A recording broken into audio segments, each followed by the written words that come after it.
In the 3rd year of Cyrus king of Persia, 536 BC, a message and a vision were revealed to Daniel. The message was true, and he understood the vision, but the appointed time was long. In those days, Daniel had been mourning and fasting for 3 full weeks. He did not eat food, no meat or wine came into his mouth, nor did he anoint himself at all, until 3 whole weeks were over. On the 24th day of the 1st month, as Daniel was standing on the side of the great Tigris river, he lifted his eyes and looked, and behold, a certain man clothed in linen whose waist was girded with gold. His body was like beryl, his face like the appearance of lightning, his eyes like torches of fire, his arms and feet like burnished bronze in color, and the sound of his words like the voice of a multitude. Daniel alone saw the vision, for the men who were with him did not see the vision, but a great terror fell upon them, so that they fled to hide themselves. A holy one from heaven came to Daniel. This certain man may have been the angel Gabriel, who came to him in the past. Daniel was not alone while he was standing on the side of the Tigris river, but he was the only one who saw the vision, and he became weak, for his vigor was turned to frailty in him, and he retained no strength. Yet Daniel heard the sound of his words while he was in a deep sleep with his face toward the ground. The angel said to Daniel, "Do not fear, Daniel. From the first day that you set your heart to understand, and to humble yourself before your God, your words were heard. So I have come because of your words, but the prince of the kingdom of Persia withstood me 21 days, and behold, Michael, one of the chief princes came to help me, for I had been left alone there with the kings of Persia." Spiritual war was going on here, and Satan and his demonic angels withstood the angel Gabriel for 21 days.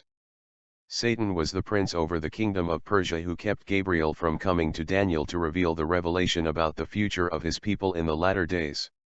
Gentile kingdoms are under demonic control and supervised by the powers of darkness. Satan controls their religion, their social and political structures to works of evil. The king of Persia walked in the power of Satan. He walked according to the prince of the power of the air, the spirit who works in the sons of disobedience. Soon the kingdom of Greece will walk in the power of Satan. Gabriel came to make Daniel understand what will happen to his people in the latter days, for the vision refers to many days yet to come. When Gabriel had spoken such words to Daniel, Daniel turned his face toward the ground and became speechless. Suddenly, one having the likeness of the sons of men touched his lips, then Daniel opened his mouth and spoke, saying to him who stood before him, "My Lord, because of the vision my sorrows have overwhelmed me, and I have retained no strength. For how can this servant of my Lord talk with you, my Lord? As for me, no strength remains in me now, nor is any breath left in me." The man touched Daniel and he was supernaturally strengthened. And he said, "O man greatly beloved, fear not. Peace be to you, be strong, yes, be strong." Then Daniel was strengthened, and said, "Let my Lord speak, for you have strengthened me." Then Gabriel said, "Do you know why I have come to you? And now, I must return to fight with the prince of Persia, and when I have gone forth, indeed the prince of Greece will come.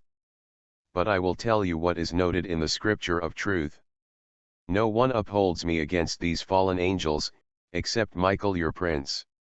Satan and his evil angels were controlling the king of Persia, and he and his evil angels will control the king of Greece, which was the next kingdom to come.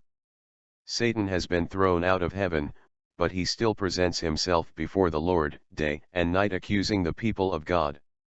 War broke out in heaven. Michael and his angels fought with Satan the dragon, and the dragon and his demonic angels fought, but they did not prevail, nor was a place found for them in heaven any longer. So the great dragon was cast out, that serpent of old, called the devil and Satan, who deceives the whole world. He was cast to the earth, and his angels were cast out with him. Rejoice, O heavens, and you who dwell in them. Woe to the inhabitants of the earth and the sea. For the devil has come down to you, having great wrath, because he knows that he has a short time. Satan is here on earth to kill, steal, and destroy, and he will use anyone who opens up to his evil works. Michael the archangel is the prince in the Lord's kingdom.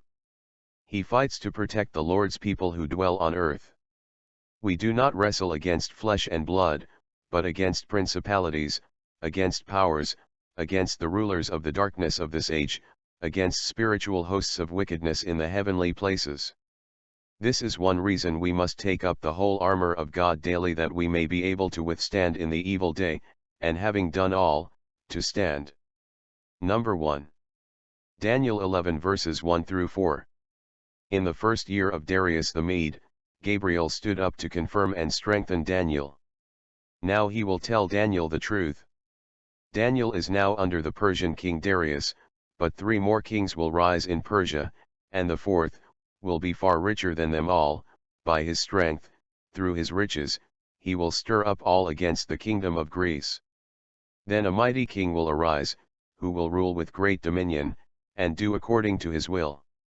And when he has arisen, his kingdom will be broken up and divided toward the 4 winds of heaven, but not among his posterity nor according to his dominion with which he ruled, for his kingdom will be uprooted, even for others besides these.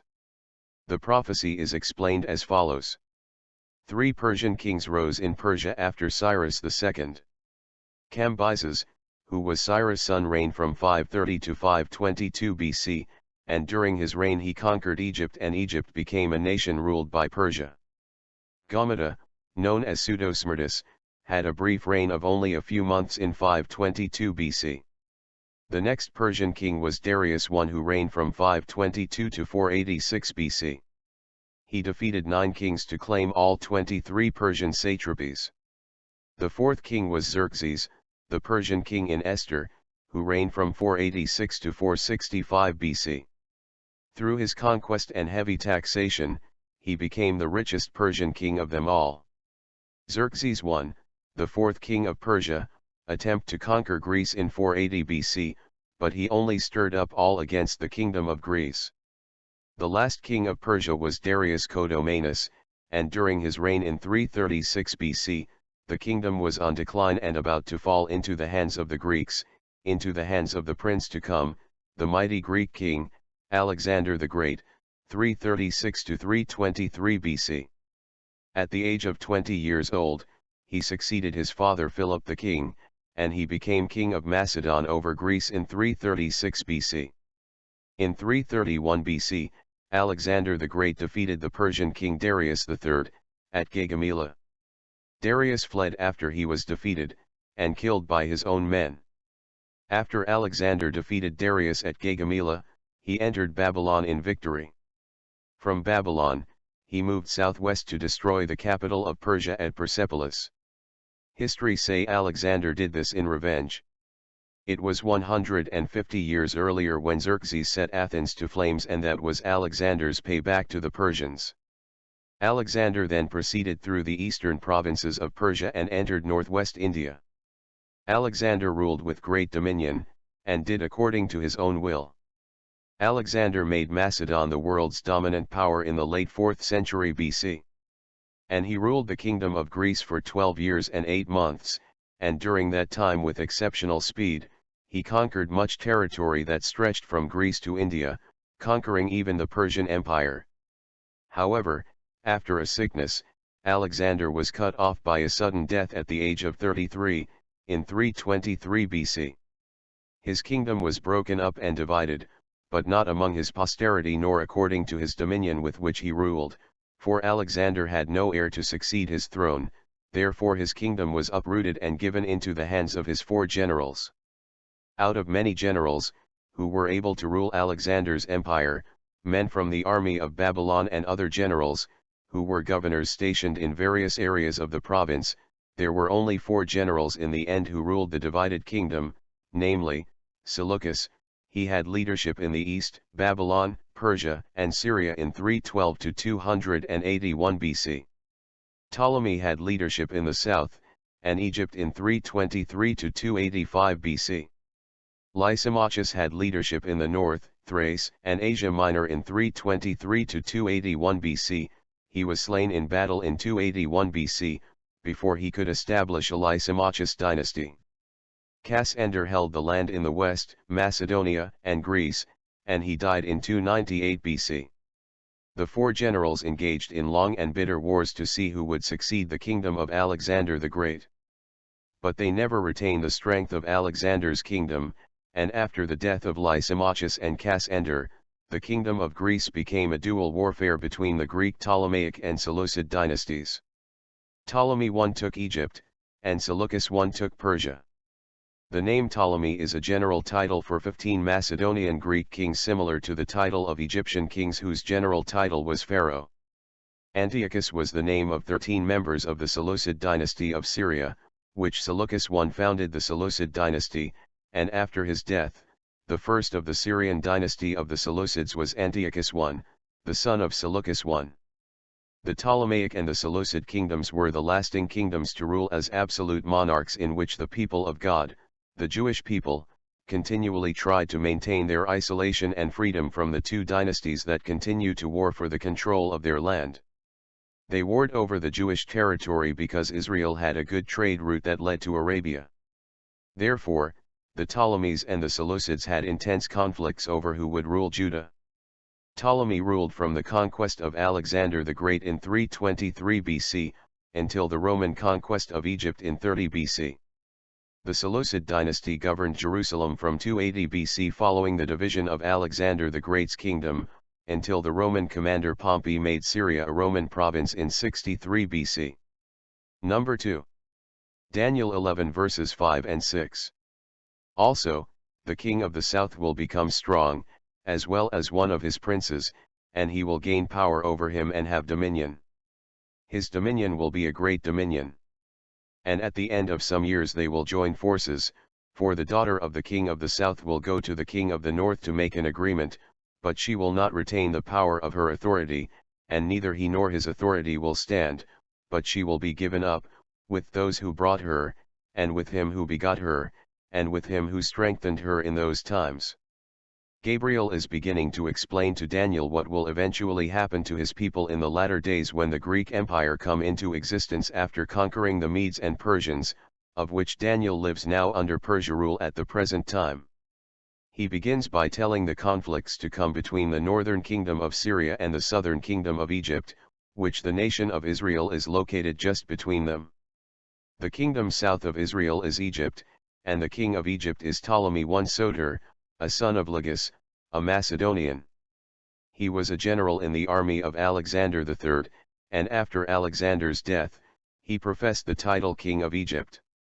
He returns to Egypt and siege control of the administration in 302 BC, and ruled Egypt from 323 to 285 BC. He started the Ptolemy dynasty that lasted over 2 centuries, that is, until the takeover of Egypt by Rome. He became strong as well as one of his princes. The prophecy is explained as follows. Seleucus I Nicator 311 to 280 BC was the prince that also became strong. His kingdom was Syria, and it was located to the north of Israel. He eventually becomes stronger than the kingdom of Egypt. History says that at first Seleucus I Nicator had problems ruling Syria. At the end of some years, Ptolemy, Seleucus, Lysimachus, and Cassander joined forces. The divisions of the kingdom given to Antigonus, and his son Demetrius were Lycia, Pamphylia, and Greater Phrygia. Antigonus considered himself ruler of all Asia, and began to destroy all governors possessing territory of the kingdom. He attempted to destroy Seleucus, but Seleucus escaped and went to Ptolemy, and sent information to Lysimachus and Cassander, and the result was that a confederacy was formed. In 314 BC, the four generals, Seleucus, Ptolemy I Soter, Lysimachus, and Cassander, went to war against Antigonus and defeated him. Therefore, Seleucus was able to return to Syria. Seleucus I took back the kingdom of Syria, and he established a dynasty for himself in Syria, Asia Minor, and the East. The capital of his city was Antioch, in Syria, and he moved people to the cities he built in Asia. Seleucus I had become so successful that he became stronger than Ptolemy I Soter. The Seleucus dynasty ruled Jerusalem from 280 BC until Pompey, the Roman commander, made Syria a province of Rome in 63 BC. The Jews were prisoners of war in their own land of Jerusalem ruled by the Seleucids. In the 3rd century BC, Ptolemy I Soter led 3 campaigns in Jerusalem against the Seleucids in 301 BC, and took control of Israel, ruling Phoenicia and Jerusalem, which his successors, the Seleucids, ruled for 120 years. Ptolemy I Soter carried away about 120,000 captives, from parts of Judea, Jerusalem, Samaria, and cities near Mount Gerizim, and took them to Egypt and settled the Jewish prisoners of war in his capital of the Egyptian city of Alexandria. The Jewish prisoners were free from the Seleucid dynasty, but they came under the control of the Ptolemy dynasty. During the Greek Empire, the Jews were being tossed back and forth from one kingdom to another. Ptolemy I Soter set the Jews free from slavery. However, the people of God were right between the Ptolemies and Seleucids battles, and thousands were being exiled back and forth. As one king conquered the other, that king became the ruler over them. A trade route to Arabia was very important to the Ptolemies and the Seleucids, and the Jewish land had the best trade route to Arabia. Therefore, it became the issue of intense conflict between Egypt and Syria. The Ptolemy and the Seleucid rulers were constantly at war to gain control of Israel, which is Palestine today. Ptolemy I Soter carried out economic reforms and founded a library at Alexandria, his capital city, and 2 years after the coronation of his son Philadelphus, he died in 285 BC. The library of Alexandria came to its greatest power under the kingship of his son, Ptolemy II Philadelphus. He established a museum, which included a university. Ptolemy II Philadelphus commissioned Jewish students of the Bible to translate the Old Testament scriptures from Hebrew to Greek for the Greek-speaking Jews. The spread of the Greek culture throughout the ancient world established the Hellenistic culture of that era. During Ptolemy II Philadelphus' reign, many Jews chose to travel to Alexandria and to different places in Egypt. In the provinces of Egypt, the Jews became content under Ptolemaic rule, and in time, they adapted the Greek culture, creating literature in Jewish writings in the fields of philosophy, history, and biblical interpretation for those who spoke the Greek language. Seleucus I was assassinated in 280 BC by Cyrannus, the son of Ptolemy, and Seleucus I was succeeded by his son Antiochus I Soter, the first of the Syrian dynasty of the Seleucids. He was killed in battle during a war in 263 to 261 BC, against Eumenes I, ruler of the kingdom of Pergamum in Asia Minor in 241 BC. Number 3. Daniel 11 verse 6. At the end of some years they will join forces, for the daughter of the king of the south will go to the king of the north to make an agreement, but she will not retain the power of her authority, and neither he nor his authority will stand, but she will be given up, with those who brought her, and with him who begot her, and with him who strengthened her in those times. The prophecy is explained as follows. Ptolemy II Philadelphus, in 285 to 246 BC of Egypt, the king of the south, sent Bernice, his daughter, to Antiochus II, Theos, grandson of Seleucus, the king of the north, in 261 to 246 BC of Syria, to make an agreement for Bernice to marry him. Antiochus II, Theos, divorced his first wife Laodice, and he married Bernice. However, Bernice did not retain the power of her authority, and neither her father's authority stood, but she was given up, with her royal escorts who brought her into marriage with Antiochus II Theos, with her father Ptolemy II Philadelphus, who begot her, and with Antiochus II, Theos, who strengthened her in those times. The alliance that the marriage was supposed to establish did not last because Antiochus II, Theos, divorced Bernice and remarried Laodice, his first wife. A conspiracy formed among the provincial satraps of the Seleucids, the chief officials of the provinces of the empire, to kill Antiochus II Theos, and Laodice his wife joined the conspiracy. She killed her husband the Seleucid king Antiochus II Theos, took revenge on Bernice and her infant son, with all those who had accompanied her, and murdered them in 246 BC. Bernice's father, Ptolemy II Philadelphus, died during that time, probably of natural causes. Number 4. Daniel 11 verses 7 and 8. But, from a branch of her roots one will arise in his place, who will come with an army, enter the fortress of the king of the north, and deal with them and prevail. And he will also carry their gods captive to Egypt, with their princes and their previous articles of silver and gold, and he will continue more years than the king of the north. The prophecy is explained as follows. The branch of Bernice roots was her brother, Ptolemy III, Euergetes, in 246 to 221 BC. He succeeded his father in the kingdom of Egypt. Determined to avenge the murder of his sister Bernice, he entered the north's fortresses and their territory, took revenge, and killed Laodice, and those who murdered his sister Bernice, and he was victorious.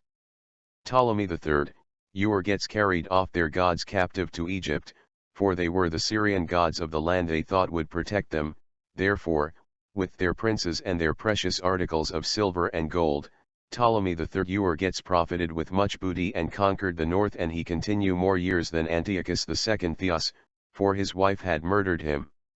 During the reign of Ptolemy III Euergetes, Jewish synagogues were established for those who lived in Egypt.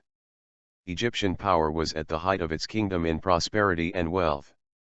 Number 5. Daniel 11 verses 9 and 10. Also the king of the north will come to the kingdom of the king of the south, but will return to his own land.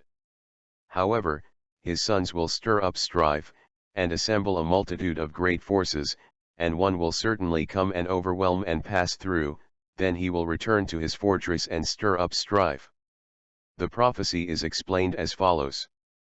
The king of the north, Seleucus II, Callinicus, in 246 to 226 BC, came to the kingdom of the south, to Ptolemy IV, Philopator, in 222 to 205 BC.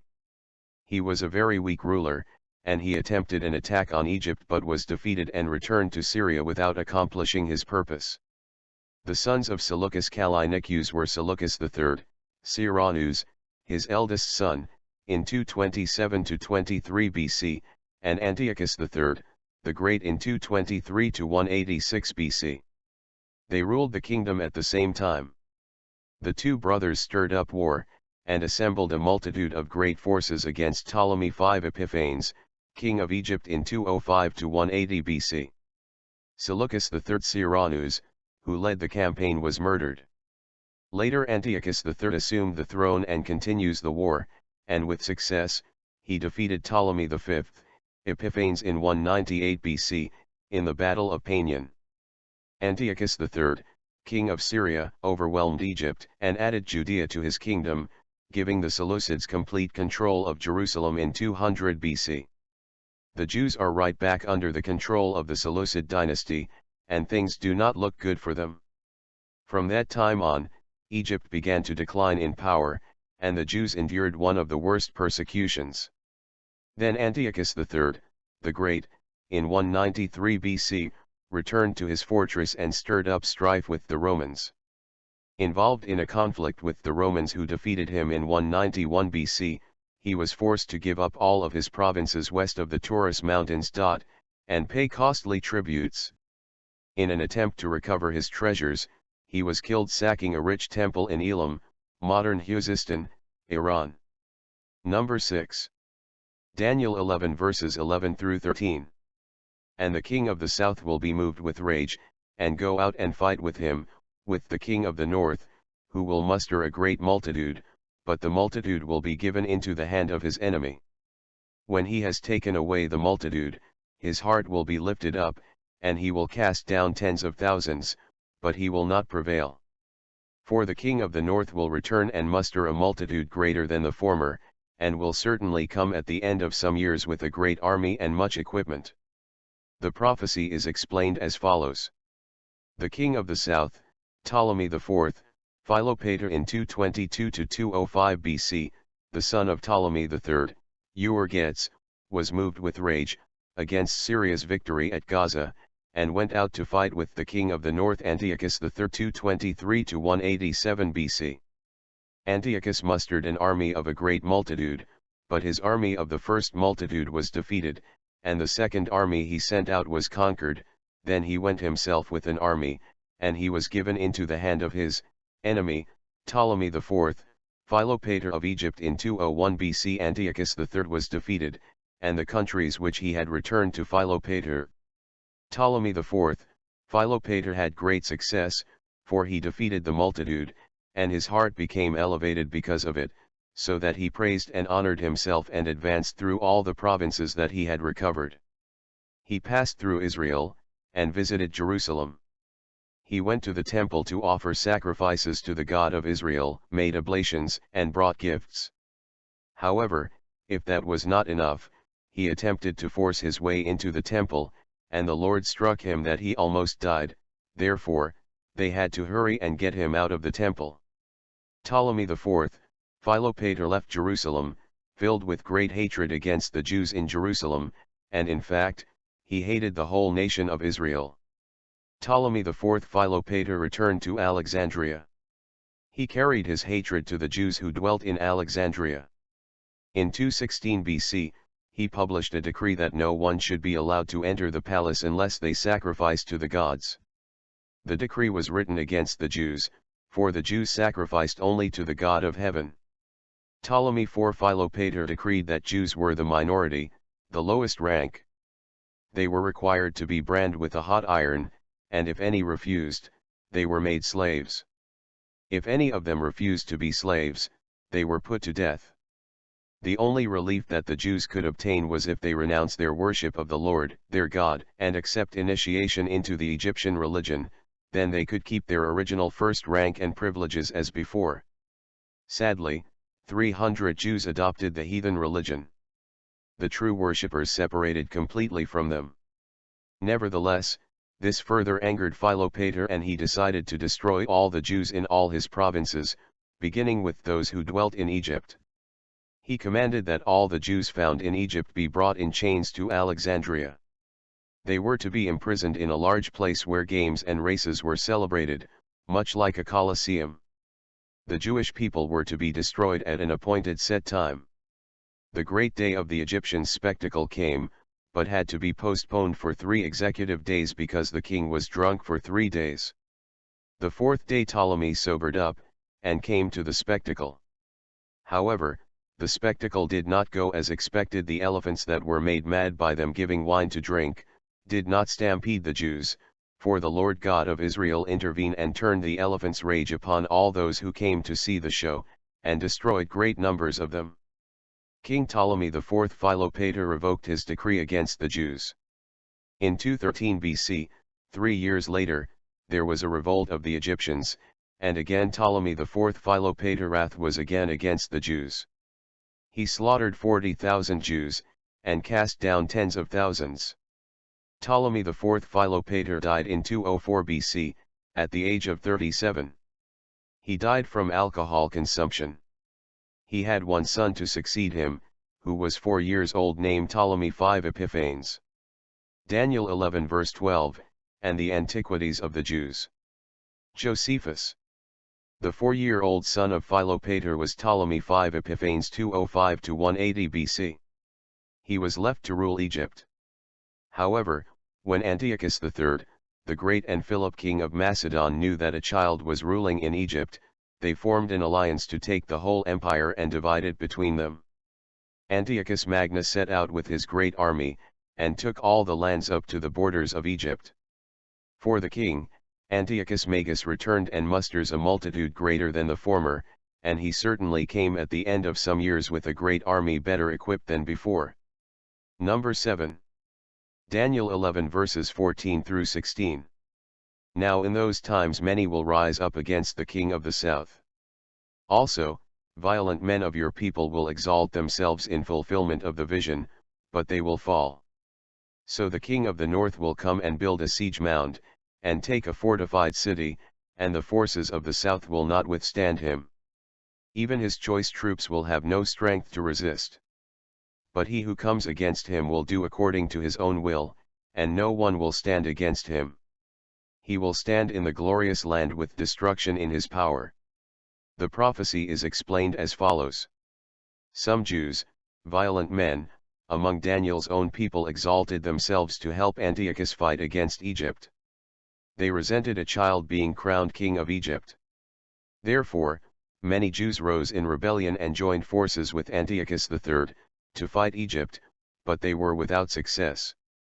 Antiochus, the king of the north, built a siege mound, and took the fortified city of Sidon in 198 BC.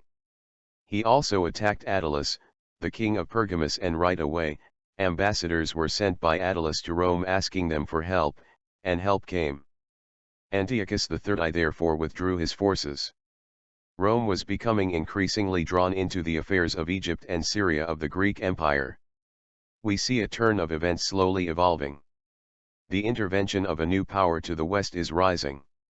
This is the fourth power, the iron legs of the statue of Nebuchadnezzar, which represent the Roman Empire. The Greeks needed not to ask any more for help from Rome, for the Romans began to impose their will upon them. The Romans of the West became increasingly involved in the conflicts between the Greek kingdoms of the north and the south. The Romans appointed a guardian for Ptolemy V Epiphanes, the young Egyptian king, and he recovered from Antiochus Magnus, the land Jerusalem, and Phoenicia. Magnus then led his army to take the countries back for himself. In this, he was completely successful. He stood in the glorious land of Jerusalem with destruction in his power, for the control of Jerusalem passed from Egypt to Syria. Number 8. Daniel 11 verses 17 through 19. He will also set his face to enter with the strength of his whole kingdom, and upright ones with him, thus will he do. And he will give him the daughter of women to destroy it, but she will not stand with him, or be for him. After this, he will turn his face to the coastlands, and will take many. But a ruler will bring the reproach against them to an end, and with the reproach removed, he will turn back on him. Then he will turn his face toward the fortress of his own land, but he will stumble and fall, and not be found. The prophecy is explained as follows. Antiochus III had his mind set on conquering Egypt, so much so that he entered an alliance with Egypt by betrothing his daughter Cleopatra, who was about 6 years older than the young Ptolemy V Epiphanes. Antiochus signed a peace treaty with Egypt, so that they would cease fighting one another. This marriage between the two would seal the treaty, they thought. However, the plan failed for the very reason Antiochus's daughter, Cleopatra, did not stand with him, or be for him. Cleopatra constantly sided with her husband over against her father. Antiochus then turns his face to go after the coastlines of the Mediterranean to take many. Unfortunately, for him, many of the coastal cities were under the control of Rome. Therefore, a Roman ruler stopped him, and he was forced to turn back. During this time, Rome is doing according to its own will, and Egypt is under their protection. Antiochus is defeated by the Romans, and he returns to his own land.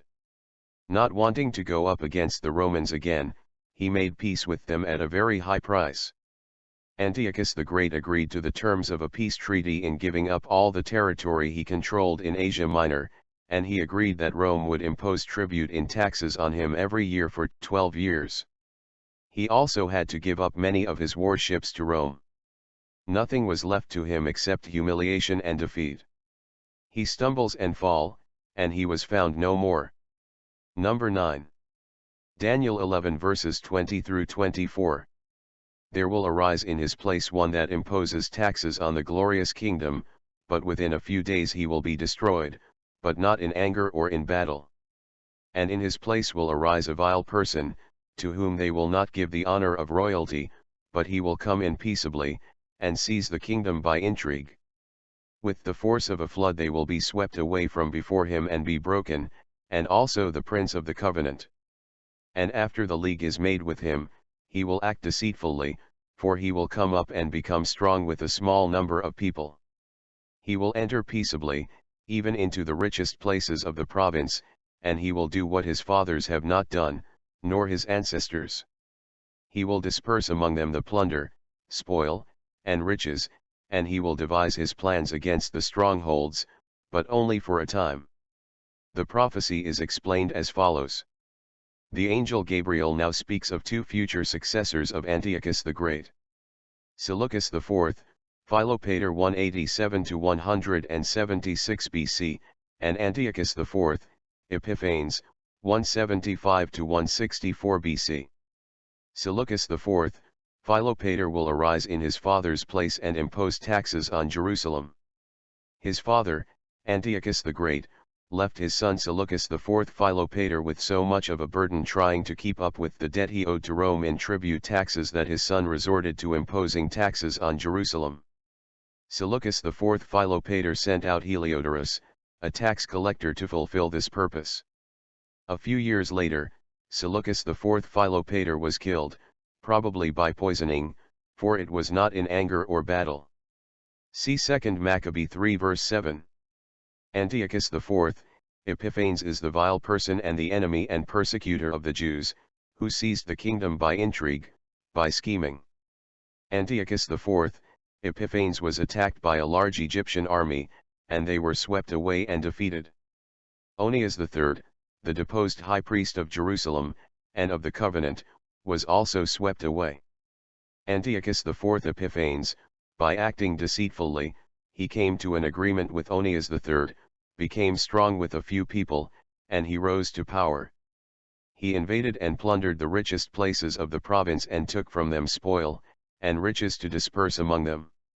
He devised his plans against the strongholds, fortresses, but only for a time. Number 10. Daniel 11 verses 25 to 28. He will stir up his power and his courage against the king of the south with a great army. And the king of the south will be stirred up to battle with a very great and mighty army, but he will not stand, for they will devise plans against him. Yes, those who eat of the portion of his delicacies will destroy him, his army will be swept away, and many will fall down slain. Both these kings' hearts will be bent on evil, and they will speak lies at the same table, but it will not prosper, for the end will still be at the appointed time. While returning to his land with great riches, his heart will be moved against the holy covenant, so he will do damage and return to his own land. The prophecy is explained as follows. Antiochus IV, Epiphanes, the king of the north in 215 to 163 BC, accomplished victories in battles, and gained political power, and then he stirred up his power and his courage against Egypt, the king of the south, with a great army. The king of the south was also stirred up to battle against him, and he waged war with a very great and mighty army against the king of the north. Nevertheless, the king of the south did not stand, for Antiochus IV devised plans against him. The king of the south was defeated, and the two of them attempted to establish a peace between them. However, both of their hearts were bent on evil, speaking lies to each other as they sit at the same table, and neither prospered because the end was still at an appointed time. While returning to his land with great riches, Antiochus IV Epiphanes, the king of the north, his heart was moved against the holy covenant, and he will do damage and return to his own land. This will be the beginning of Antiochus IV Epiphanes, the madman, and his cruel treatment of the Jewish people. Thank you for listening. If this video has been a blessing to you, please like, subscribe, and share. Thanks.